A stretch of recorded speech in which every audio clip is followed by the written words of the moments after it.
Гөлүсә ханым, кайбер ата-аналар менә тәртипле булмасаң, мен сине балалар бакчасына илтеп куям дип менә җәза рәвешендә әйтә. Бу дөресме һәм нинди җавап бирер идегез? Без инде аның дөрес түгеллеген барыбыз да беләбез. Баланы куркытып үстерергә кирәк түгел.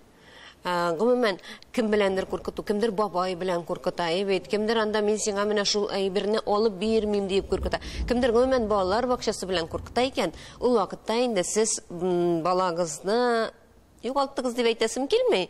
Әмма дә ләкин беренче адымыгызны инде ясадыгыз, бала белән сезнең ике арагызда менә бу теге ышаныч җибе дигән әйбер өзелде дигән сүз. Чөнки бала инде куркыны, аның өчен ул куркыныч. Балалар бакчасына бару булай да курка. Яшь организм ниндидер коллективка кирип китүдән. Әле монда тагын аның белән дә куркыталар икән. Алайса нишләргә кирәк соң? Менә без әйтәбез, хәзерге психологиядә да, япон психологлары да әйтәләр инде, Америка психологлары да баланы ачуланырга ярамый диләр.